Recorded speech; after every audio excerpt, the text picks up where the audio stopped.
तो guys almighty guidance के YouTube channel पर आपका हार्दिक स्वागत है। तो आज है 14 मई 2020 थर्सडे है। तो गाइज काफ़ी सारे कंसेप्ट्स जो हैं आज भी हम इस वीडियो में विद एक्सप्लेनेशंस डिस्कस करेंगे। और गाइज काफ़ी सारे जो कंसेप्ट्स हैं, चाहे वो रिसेंट टाइम में न्यूज़ में है, चाहे कोई स्टैटिक पार्ट आपका जो वो करंट न्यूज़ में चल रहा है, तो गाइज काफ़ी सारे कंसेप्ट क्लियर करने वाले हैं हम। लेकिन उससे पहले देखते हैं कुछ खूबसूरत लाइनें, एक मोटिवेशनल पॉइंट। तो गाइस क्या लिखा है, देखिए बहुत खूबसूरत लाइनें लिखी हैं। There is no elevator to success, you have to take the stairs. तो गाइस किसी बिल्डिंग के छत पर पहुंचने के लिए आपके पास लिफ्ट हो सकती है, लेकिन अपनी लाइफ में सक्सेस पाने के लिए आपके पास किसी प्रकार का कोई एलिवेटर नहीं है। अगर आप बाई चांस उस सक्सेस को पा भी लेते हैं तो वो आपके पास ज्यादा देर तक नहीं टिकेगी। अगर आपको एक स्थायी सक्सेस, स्थायी कामयाबी चाहिए तो आपको क्या करना है कि अच्छे ढंग से स्टेयर से किसी भी कम्पिटिटिव एग्जाम को अगर आप क्लियर करना चाहते हैं तो उसे आप अच्छे से तैयारी करके उसमें जो अलग अलग टॉपिक्स या अलग अलग कंपोनेंट्स आएंगे उनको आप अच्छे ढंग से अगर तैयारी करके वो एग्जाम क्लियर करते हैं तो वो जो सक्सेस है आपके पास लाइफ टाइम तक बनी रहेगी। और उससे जो आपको प्लेजर मिलेगा गाइज, वो आपको एक डायरेक्ट या फिर फेक सक्सेस से नहीं मिल सकता। तो गाइज बहुत खूबसूरत लाइनें हैं कि सक्सेस तक पहुंचने के लिए आपके पास कोई शॉर्टकट नहीं है, आपको स्टेप बाय स्टेप मेहनत करके अपनी सक्सेस तक पहुंचना है। तो गाइज शुरू करते हैं आज का डिस्कशन। तो गाइज एक मैं आपको यहाँ पर आज सुजेशन दे दूं कि आपकी ये जो करंट अफेयर्स की वीडियोस हैं लगातार मंडे टू फ्राइडे आ रही हैं, आपके पास सैटरडे और संडे रिवीजन के लिए होता है। जितने भी पीडीएफ्स होते हैं वो सारे मैं आपको टेलीग्राम पर प्रोवाइड कर देता हूं। तो गाइज आपको करना क्या है कि आपको डेली का एक जो नया करंट अफेयर का वीडियो है इसको देखना है, प्लस आपको दो पिछले वीडियो, चाहे आप वीडियो देख के रिवाइज करिए, चाहे आप पीडीएफ देख के रिवाइज करिए, और जहां पे आपको कहीं कंफ्यूजन आ रहा है तो उस डेट का आप सीधा वीडियो खोलिए और उस वीडियो में अपने कंफ्यूजन को दूर करिए। अगर आपको फिर भी कंफ्यूजन दूर नहीं हो रहा है तो गाइज आपके पास अलग अलग मेथड्स हैं, जैसे मैंने आपको अपना व्हाट्सएप नंबर भी एंड में प्रोवाइड किया हुआ है। उसके अलावा आपके पास almightyguidance@gmail.com या कमेंट, जो कमेंट बॉक्स होता है उसमें किसी प्रकार की आपकी क्वेरी या सुजेशन है उसमें ड्रॉप कर सकते हैं।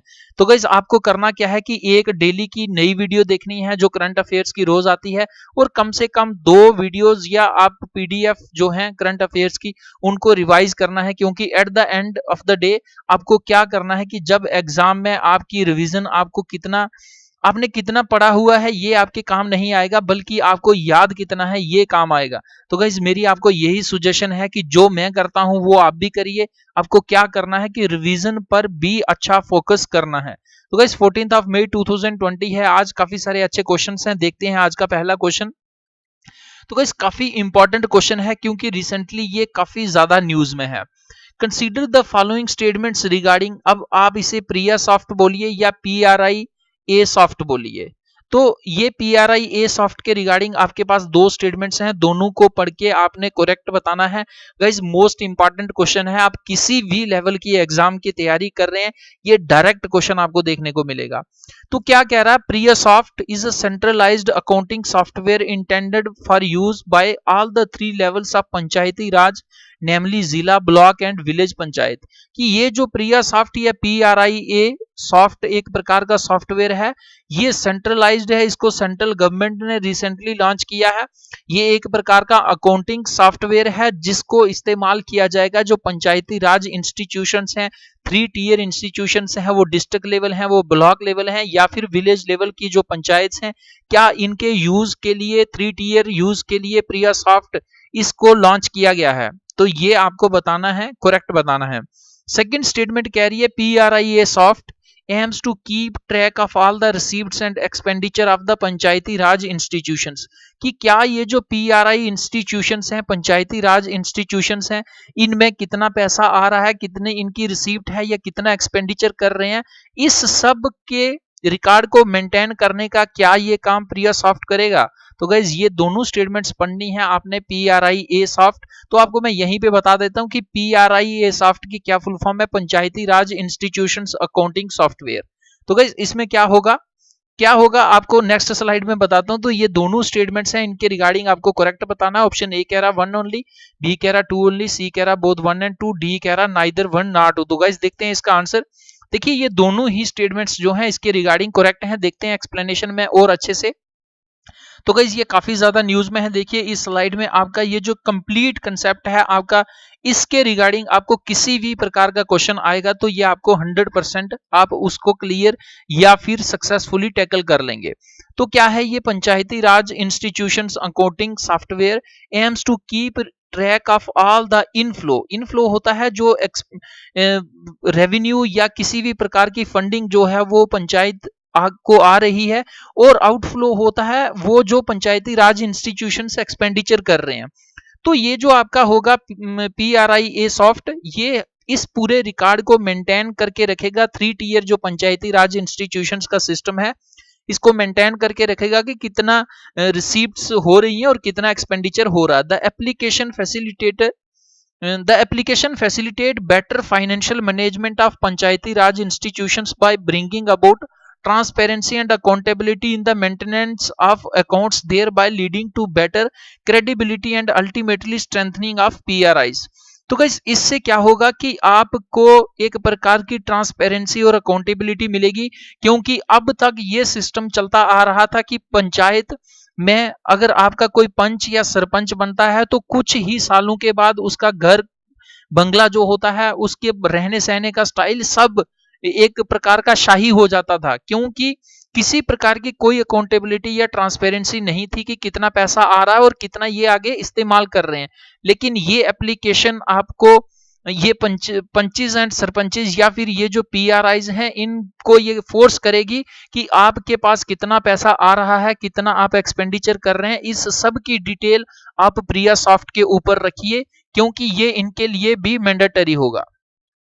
It is a centralized accounting software intended for use by all the 3 levels of Panchayati Raj, namely जिला, ब्लॉक एंड विलेज। तो गाइस काफी सारी स्टेट्स में 2 टीयर जो पंचायती राज सिस्टम भी है, तो आपको ये देखना है कि आपकी स्टेट में कौन सा है, तो उसी के अकॉर्डिंग, यानी कहने का तात्पर्य यहाँ पर ये है कि अगर किसी स्टेट या यूटी में 2 टीयर है तो उसमें दोनों टीयर में ये प्रिया सॉफ्ट का इस्तेमाल होगा, अगर 3 टीयर है तो तीनों में होगा। Apart from making the process of accounting simple and easy, necessarily due to lack of trained manpower at this level, it ensures a better financial management, transparency and accountability at the panchayat level।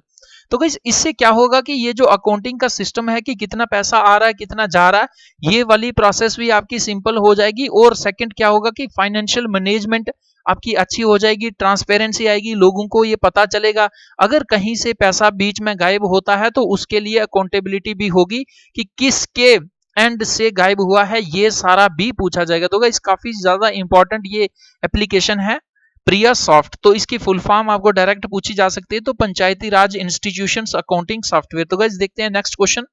Guys अगर आप किसी भी defence service की तैयारी कर रहे हैं तो ये आपके लिए इंपॉर्टेंट क्वेश्चन है, आपको डायरेक्ट क्वेश्चन ऐसा पूछा जा सकता है। क्वेश्चन कह रहा है लॉकहीड मार्टिन काफी इंपॉर्टेंट ऑर्गेनाइजेशन है, जिस प्रकार से हिंदुस्तान में HAL है, हिंदुस्तान एरोनॉटिक्स लिमिटेड, छोटे मोटे हेलीकॉप्टर्स बनाती है, इसी प्रकार ये भी एक कंट्री की ऑर्गेनाइजेशन है। लॉकहीड मार्टिन एक प्रकार की कंपनी है जो हेलीकॉप्टर्स को मैन्युफैक्चर करती है। To be procured by India from which among the following countries की ये लॉकहीड मार्टिन हेलीकॉप्टर्स हैं। रिसेंटली इंडिया कुछ हेलीकॉप्टर्स परचेज कर रहा है, ये कौन सी कंट्री से कर रहा है? रशिया से, यूनाइटेड स्टेट्स से, फ्रांस से, इजराइल से। तो गाइस आपका आंसर यहां पर काफी मैटर करेगा, तो देखते हैं इसका आंसर। देखिए ये यूनाइटेड स्टेट्स ऑफ अमेरिका से लॉकहीड मार्टिन हेलीकॉप्टर्स जो है इंडिया परचेज कर रहा है। ये क्यों ज्यादा न्यूज में है? Cabinet committee and security clears procurement of 24 US multi role helicopters for Indian navy. तो गाइस ये मल्टी रोल होता है, इंडियन नेवी इसको यूज करती है, एयरफोर्स कर सकती है, या कोई भी ऑर्गेनाइजेशन जो है वो भारत की सिक्योरिटी के लिए या सिविल पर्पसेस के लिए ये लॉकहीड मार्टिन हेलीकॉप्टर्स का इस्तेमाल हो सकता है। तो रिसेंटली इसको ग्रीन सिग्नल मिल गया है कि 24 ये Lockheed Martin helicopters Indian navy के लिए खरीदे जाएंगे, तो इसी कारण ये न्यूज में है। The 24 Lockheed Martin helicopters will be procured through the foreign military sales route from the US government.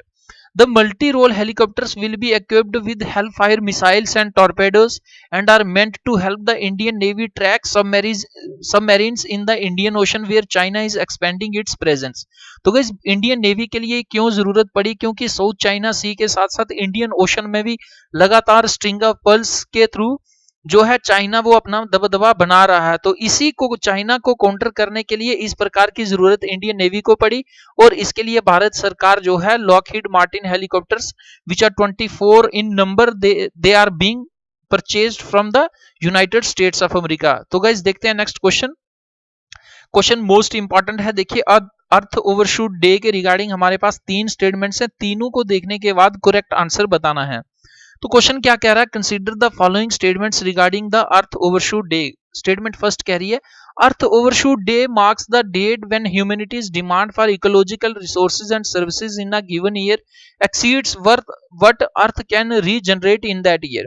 कि अर्थ ओवरशूट डे हम उस दिन को कहते हैं जिस दिन ये काउंट हो जाता है, जिस दिन ये पता लग जाता है कि इस ईयर में यानी इससे पीछे जो 365 या 366 दिन हुए हैं इसमें जितना अर्थ जनरेट कर सकती थी रिसोर्सेज को उससे ज्यादा ह्यूमंस ने उसको कंज्यूम कर दिया है। एक प्रकार की खतरे की घंटी जो है अर्थ के लिए नेचुरल रिसोर्सेज के लिए है। क्या ये स्टेटमेंट अर्थ ओवरशूट डे के लिए करेक्ट है? सेकंड कह रहा है Earth overshoot Day is hosted and calculated by Global Footprint Network. कि ये सब काउंट करने के लिए अर्थ कितने इकोलॉजिकल रिसोर्सेज या सर्विसेज को जनरेट कर सकती है और कितना ह्यूमन बींग्स ने कंज्यूम कर दिया, ये सारी कैलकुलेशन कौन काउंट करता है? ये कैलकुलेशन क्या ग्लोबल फुटप्रिंट नेटवर्क कैलकुलेट करता है। तो गाइस ये स्टेटमेंट भी हमें करेक्ट है या इनकरेक्ट है ये बताना है। थर्ड स्टेटमेंट कह रही है in the last 10 years every year the overshoot date has been advancing compare to the previous year. कि लगातार 10 सालों में जो आदमी का इंटरफेरेंस है नेचुरल रिसोर्सेज और सर्विसेज में ये बढ़ता गया है, यानी हमेशा डिमांड जो है वो डे बाय डे हर साल इंसान की बढ़ती गई है उससे कि जितना इकोलॉजिकल रिसोर्सेज और सर्विसेज को अर्थ जनरेट कर सकती है। तो गाइस ये तीनों स्टेटमेंट्स देखनी है। उसके बाद हमें करेक्ट बताना, ऑप्शन ए कह रहा 1 एंड 2, बी कह रहा 1 एंड 3, सी कह रहा 2 एंड 3, डी कह रहा 1 2 एंड 3। तो गाइस देखते हैं इसका आंसर। देखिए इसका आंसर है 1 एंड 2 क्योंकि ये जो थर्ड वाली स्टेटमेंट है ये गलत है। क्यों गलत है देखते हैं एक्सप्लेनेशन में। सबसे पहले हमें ये पता होना चाहिए कि अर्थ ओवरशूट डे क्या होता है। मैंने आपको बता दिया ऑप्शन 1 में कि it marks the date when humanity's demand for ecological resources and services in a given year exceeds what earth can regenerate in that year. कि मानिए 100 यूनिट्स अर्थ जो है वो इकोलॉजिकल सर्विसेज और रिसोर्सेज को जनरेट कर सकती है और आदमी की नीड 102% है, 102 यूनिट्स है। तो गाइस इस प्रकार से अर्थ जनरेट कम कर रही है लेकिन उसका कंजम्पशन ज्यादा हो रहा है। जब इस प्रकार का देखा जाता है तो उसे क्या डिक्लेयर किया जाता है? Earth overshoot Day. We maintain this deficit by liquidating stocks of ecological resources and accumulating waste, primarily carbon dioxide in the atmosphere। तो गाइस इस प्रकार का जब अलार्म आता है, अर्थ ओवरशूट डे आता है, तो हम क्या करते हैं? इस डेफिसिट को फुलफिल करने की कोशिश करते हैं कि हमारे पास जो इकोलॉजिकल रिसोर्सेज का स्टॉक्स है उसको कंज्यूम करते हैं। जो हम लगातार पोल्यूशन कर रहे हैं, इन्वायरमेंट को या इकोलॉजी को डिस्ट्रॉय कर रहे हैं उसको कंट्रोल करते हैं और पर्टिकुलरली CO2 का कंजम्पशन जो है इसका एटमॉस्फेयर में जो प्रेवलेंस है उसको कम करने की कोशिश करते हैं। Earth overshoot Day is hosted and calculated by Global Footprint Network. तो गाइस काफी इंपॉर्टेंट ये एक्सप्लेनेशन या टर्म आपको देखने को लाइन मिल रही है। तो अर्थ ओवरशूट डे को कौन होस्ट करता है या कैलकुलेट करता है? Global Footprint network. गाइस काफी इंपॉर्टेंट है global Footprint network, an international research organization that provides decision makers with a menu of tools to help the human economy operate within Earth's ecological limits। तो guys ये अर्थ overshoot day को जो organisation hold करती है या host करती है, calculate करती है, उसका नाम है ग्लोबल फुटप्रिंट नेटवर्क। और ये सारी रिकमेंडेशंस भी देती है अलग अलग कंट्रीज को, चाहे नेशनल या इंटरनेशनल लेवल पे या यूनाइटेड नेशंस के लेवल पे, कि किस प्रकार से डेवलपमेंट होनी चाहिए और वो डेवलपमेंट आपकी अर्थ की इकोलॉजिकल लिमिट्स के अंदर होनी चाहिए। यानी जितना अर्थ से मानिए 100 यूनिट्स कोई चीज रीजनरेट कर रही है तो आपका कंजम्पशन 99 या उससे कम होना चाहिए, 100 से ऊपर किसी भी सूरत में नहीं जाना चाहिए। तो गाइस काफी इंपॉर्टेंट क्वेश्चन है, ये आपको एग्जाम में डायरेक्ट देखने को मिल सकता है। तो देखते हैं next question. Happiness curriculum recently seen in the news is related to. तो गाइस काफी इंपॉर्टेंट है, रिसेंटली ये एक किसी हमारी स्टेट गवर्नमेंट ने या यूटी गवर्नमेंट ने इसको लॉन्च किया तो इसी कारण ये न्यूज में है। Happiness curriculum recently seen in the news is related to. Happiness curriculum किससे रिलेटेड है? Mental health development programme by the ministry of AYUSH. क्या मिनिस्ट्री ऑफ आयुष ने मेंटल हेल्थ को प्रमोट करने के लिए, उसको डेवलप करने के लिए ये प्रोग्राम चलाया। क्या ये स्टेटमेंट हैप्पीनेस करिकुलम के रिगार्डिंग करेक्ट है? सेकंड ऑप्शन कह रहा new scheme for the institutes of eminence, कि जो इंस्टीट्यूट ऑफ एमिनेंस है उनके लिए ये इनिशिएटिव लिया गया है। क्या ये करेक्ट है? सी ऑप्शन कह रहा Bhutan governments project for tribal population, की भूटान गवर्नमेंट का ये प्रोजेक्ट है कि जो ट्राइबल पॉपुलेशन है उनके अंदर हैप्पीनेस करिकुलम को प्रमोट करना। क्या ये करेक्ट है? डी कह रहा flagship schemes of the Delhi government in the education sector, की दिल्ली गवर्नमेंट की फ्लैगशिप स्कीम है एक प्रकार की कि एजुकेशन सेक्टर में एक प्रकार का हैप्पीनेस करिकुलम को डेवलप करना, या बच्चों के अंदर जो स्ट्रेस रहता है एजुकेशन को लेकर उसको रिड्यूस करना और उनको उनके अंदर ऐसी फीलिंग्स डेवलप करने की वो खुशी खुशी जो है वो बहुत अच्छे ढंग से क्लास वर्क करें, उसके बाद होमवर्क करें। तो गाइस ये चारों ऑप्शंस हैं, चारों में से कौन सा करेक्ट है हैप्पीनेस करिकुलम के रिगार्डिंग? तो ये देखते हैं हम आंसर में। तो देखिए ये क्या है कि ये flagship schemes of the Delhi government in the education sector. तो गाइस ये जो स्कीम है ये 2018 की है, लेकिन ये 2020 में या 19 में क्यों न्यूज में है? क्योंकि जैसे ही रिसेंटली अभी अहमदाबाद में डोनाल्ड ट्रंप आते हैं तो उनकी वाइफ मेलिना ट्रंप भी आते हैं, जिन्हें फर्स्ट लेडी कहा जाता है। तो वो दिल्ली के एक स्कूल में जाते हैं और इस प्रकार की हैप्पीनेस करिकुलम की एक क्लास चल रही थी तो उसको अटेंड करती हैं, तो तभी ये न्यूज में था।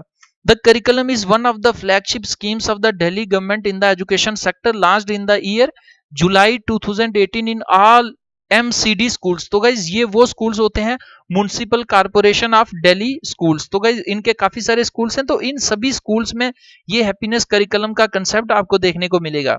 The curriculum calls for schools in India to promote development in cognition, कि बच्चों की मेंटल पावर अंडरस्टैंडिंग डेवलप करना, उनमें लिंग्विस्टिक एबिलिटीज को डेवलप करना, लिटरेसी उनको 3 Rs रीडिंग राइटिंग और अर्थमेटिक में डेवलप करना, उनकी न्यूमेरेसी मैथमेटिक्स में उनको अच्छा और इंप्रूव करना, and the arts along with addressing the well being and happiness of students. तो गाइस एक प्रकार की ओवरऑल डेवलपमेंट करनी है बच्चों के लिए, इसके लिए दिल्ली गवर्नमेंट ने एक फ्लैगशिप स्कीम चलाई और उस फ्लैगशिप स्कीम का क्या नाम है? Happiness curriculum. तो देखते हैं नेक्स्ट क्वेश्चन। क्वेश्चन क्या कह रहा है? Which of the following statements is correct regarding the bamboonomics. तो गाइस बैम्बोनोमिक्स के रिगार्डिंग हमारे पास 4 स्टेटमेंट्स हैं, चारों में से एक करेक्ट होगी और वही हमें बताना है। क्या ये बैम्बोनोमिक्स का कंसेप्ट या इसकी डेफिनेशन ये है जो ए में बताई जा रही है? क्या बताई जा रही? Bamboo plantation in urban areas in order to maintain a sustainable environment and pollution free clean environment, कि क्या बम्बोनोमिक्स उसे कहा जाता है कि अर्बन एरियाज में बैम्बो की प्लांटेशन हो और इसलिए हो कि सस्टेनेबल इन्वायरमेंट की ग्रोथ एक प्रकार से सस्टेनेबल हो, और उसके बाद जो सिटीज से या अर्बन एरिया से पोल्यूशन निकलता है उसको इस प्रकार के फॉरेस्ट जो हैं वो क्लीन एयर में कन्वर्ट करें। तो गाइस ये क्या बम्बोनोमिक्स के रिगार्डिंग करेक्ट है? ऑप्शन बी कह रहा है क्या ये है promoting bamboo as an alternative in building construction, की अर्बन एरियाज में जो अलग अलग अर्बन या रूरल एरियाज में जो बिल्डिंग कंस्ट्रक्शंस होती हैं उसमें बम्बो को एज एन अल्टरनेटिव यूज किया जाए, क्या इसे बम्बोनोमिक्स कहा जाता है? सी कह रहा है encourage bamboo plantation by farmers in private lands, कि क्या बम्बोनोमिक्स का कंसेप्ट ये है कि ये एनकरेज करेगा फार्मर्स को कि जो उनकी अपनी प्राइवेट लैंड है वहां पर बम्बू की प्लांटेशन करें। डी कह रहा है movement to combat desertification and climate change, की बम्बोनोमिक्स का क्या ये तात्पर्य है कि ये एक प्रकार का आंदोलन है कि रेगिस्तान को डिजर्टिफिकेशन को कम करना और जिस प्रकार से लगातार क्लाइमेट चेंज हो रहा है इसको कंट्रोल करना, यानी क्लीन और ग्रीन इन्वायरमेंट को प्रमोट करना, क्या इसका ये बम्बोनोमिक्स की डेफिनेशन है? तो गाइस ये चारों स्टेटमेंट्स हैं, चारों में से एक ऑप्शन हमारा करेक्ट होगा और देखते हैं कौन सा करेक्ट है। देखिए ये बम्बोनोमिक्स की डेफिनेशन है कि a movement to combat desertification and climate change. तो गाइस ये काफी ज्यादा इंपॉर्टेंट है क्योंकि रिसेंटली जो United Nations Convention to combat Desertification की सबमिट होती है ये इंडिया में होती है और ये COP 14 होती है ये इंडिया में होती है, इसी में ये इस प्रकार का कंसेप्ट आपको देखने को मिलेगा। तो क्या है बम्बोनोमिक्स? It is a movement to combat desertification and climate change which will involve the tribal community of India since they have the expertise in this field. तो गाइस ये एक प्रकार की मूवमेंट है कि डिजर्टिफिकेशन को कंट्रोल करना, क्लाइमेट चेंज को कंट्रोल करना, और किन की हेल्प लेकर करना, जो ट्राइबल कम्युनिटी है, जो आदिवासी लोग हैं, क्योंकि ये आपको बम्बो प्लांट्स जो हैं ये मैक्सिमम ट्राइबल एरियाज में मिलेंगे, और जो ट्राइबल पॉपुलेशन है, ट्राइबल कम्युनिटी है, उनको बम्बूज की काफी अच्छी नॉलेज है, और यही कारण है कि इनको भी इंक्लूड करके इस प्रकार का इनिशिएटिव जो है गवर्नमेंट ऑफ इंडिया के द्वारा लिया गया है। The movement will ensure that the tribals can earn a livelihood without causing environmental harm। तो इसमें इस मूवमेंट में ये भी एक देखा जाएगा कि जो ट्राइबल लोग हैं, जो ट्राइबल कम्युनिटी हैं, जो फॉरेस्ट से माइनर फॉरेस्ट प्रोड्यूस वगैरह जिनकी लाइवलीहुड फॉरेस्ट में ही रहती है, तो वो फॉरेस्ट में लाइवलीहुड लें, लेकिन without causing any harm to the environment. लेकिन इन्वायरमेंट या वहां की जो फॉरेस्टेशन है, फॉरेस्ट्री है, उसको किसी भी प्रकार का नुकसान ना पहुंचाए बिना जो है वहां से अपनी लाइवलीहुड कमा सकें। तो गाइस इस प्रकार का कंसेप्ट जो है बम्बूनोमिक्स है, और बम्बूनोमिक्स का कंसेप्ट कॉप 14 यानी United Nations Convention to combat Desertification, जिसकी समिट रिसेंटली इंडिया में हुई, न्यू दिल्ली में हुई, तो उसी में से ये बम्बूनोमिक्स का कंसेप्ट मिला। और कंसेप्ट का क्या तात्पर्य है कि डिजर्टिफिकेशन और क्लाइमेट चेंज को रोकना, इसके लिए आंदोलन चलाना। तो गाइस ये रहा आज का खूबसूरत डिस्कशन। आपको ये वीडियो कैसी लगी आप जरूर कमेंट बॉक्स में कमेंट करके बताएं। गाइस किसी भी प्रकार का सुजेशन देना चाहते हैं या क्वेरी पूछना चाहते हैं तो आपको क्या करना है, कमेंट बॉक्स में कमेंट कर सकते हैं। almightyguidance@gmail.com इस पर मेल कर सकते हैं, या फिर ये व्हाट्सएप नंबर है, इसकी भी हेल्प ले सकते हैं। गाइस अगर आपको वीडियो अच्छी लगती है तो आप जरूर लाइक करें। हर एक वीडियो का पीडीएफ पाने के लिए आपको क्या करना है, ऑलमाइटी गाइडेंस का जो यूट्यूब चैनल है इसको आपने टेलीग्राम पर सर्च करना है, वहां ज्वाइन करना है, ताकि आपको हर एक वीडियो का यहाँ पीडीएफ मिलेगा। अर्ली मॉर्निंग काफी सारे न्यूज़पेपर शेयर किए जाते हैं। इसके अलावा अलग अलग कम्पिटिटिव मैगजीन्स जो होती हैं करंट अफेयर्स की मंथली, वो भी शेयर की जाती हैं।